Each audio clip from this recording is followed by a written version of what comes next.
Hey everybody, Russell Harris here. Uh, I was just thinking, most of you out there read the Bible, you go to church, and you're thinking, I'm never going to be Billy Graham. Uh, I'm never going to be a pastor. Yeah, I can talk to my coworkers and stuff, but I'm really just nobody. I don't have a calling on my life. And yeah, I feel the tug when the missionary gets up and talks, and I think I I can't go to Africa. I can't do that. I'm look at me. I can't be running from any lions or bears. And you tend to get discouraged. You think about the children of Israel, and 2 million of them exited Egypt, but there was only one Moses. There was only one Joshua. You have Aaron, Moses' brother, and Aaron was a screw up. Moses goes up in the mountain to talk with God, and Aaron makes an idol for the people to worship, and then lies to Moses about it. Um, Aaron's two sons go in and make a sacrifice to God. It's not accepted, and God strikes them dead. And we think we're not even Aaron. We're we're Bob, sitting over there just kind of following along, as Moses said, "Let's follow the cloud today," and off we go. We pack up the tent, and then Bob he's not even mentioned in the Bible. He dies in the wilderness. And yeah, his children go into the promised land, but they're not even mentioned. You don't see Bob's kids in there. And so it's easy to get discouraged and easy to say, you know what? I'm just one of the group, and there isn't anything for me. But I'm here to tell you there is something for you. There's one guy in the Bible that I look to. I mean, there's a lot of them, but here's this one guy in the Old Testament that thinks, you know what? I'm an honorable guy. We don't know a whole lot about him. He was born in dishonor, which I think means, and I'm not sure, but I think his mom had him out of wedlock. Um, and she named him Jabez. Now I know you've heard about Jabez, the prayer of Jabez, and oh boy, some preachers will go on and on and on and make it a big faith thing. And I bet you even got the book. I bet you prayed the prayer, and I bet nothing happened because you're looking at it all wrong. See, Jabez was nobody.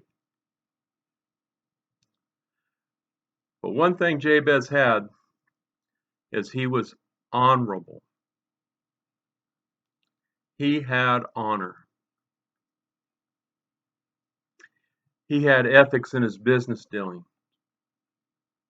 He was an upright man. In other words, he didn't lie. He didn't cheat. He didn't steal. He did the best he could do, and he tried to do it better than anybody else. And God recognized that. If you have your Bibles, turn over to First Chronicles chapter 4, verse 10. Actually, I'll start a little earlier than that. Verse 9, Jabez was more honorable than his brothers, and his mother called his name Jabez, saying, because I bear him with sorrow. And Jabez called on the God of Israel. And, it doesn't even say he called on his God. He called on the God of Israel, his people, saying, oh, that thou would bless me indeed and enlarge my coast, and that thy hand might be with me, and thou would keep me from evil, that it may not grieve me.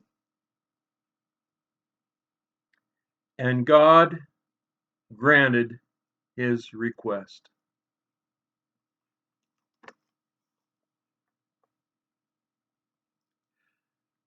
You may be nobody. You may not have Billy Graham's call on your life. You may have prayed for hundreds of people and never saw one person ever get healed. But you know what? If you live an honorable life, you have a huge advantage over Jabez. You see, Jabez called on the God of the people. He called on the God of Israel. Your God lives in you.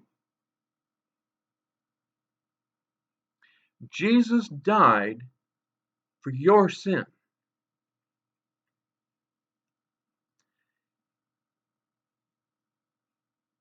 Let that sink in. You weren't one of the group like Jabez. I know you've probably heard it before, but if you had been the only sinner, Jesus would have died for you. He would have sacrificed to save you. He said as much when he talked about the one sheep, the one lamb that gets away from the flock, and the shepherd, the good shepherd, leaves the 99 and goes out and saves the one. And that one is you. That one is me. And so, like Jabez, you might be a nobody. But like Jabez, you can call on the name of the Lord. And now you're not calling on the name of the Lord of Israel. You're calling on your King, your God, the one that lives in you, the one that died for your sin. And you could say to him, Father, enlarge the place of my coast. In other words, I need you to give me abundant supply in my life. My life is hard. I need it to be easier. And Father, please keep me from evil so that it doesn't bring grievance to my life.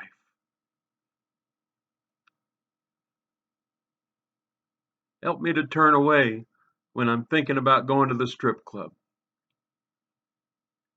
Help me to not stop on the liquor aisle.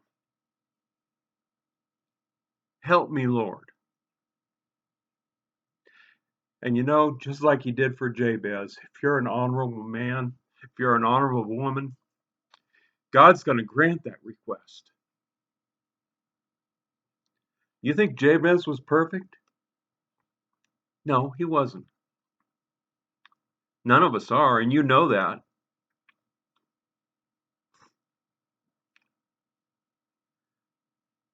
So here's what I'm asking you to do. Live an honorable life. Do the best you can and ask God for help. And just like Jabez, God will grant your request. He will move into your life.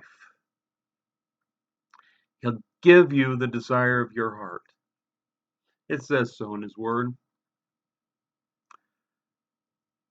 But do your part. Live the honorable life. And then call on the name of the Lord. He said, "Call unto me, and I will answer thee, and show thee great and mighty things which thou knowest not."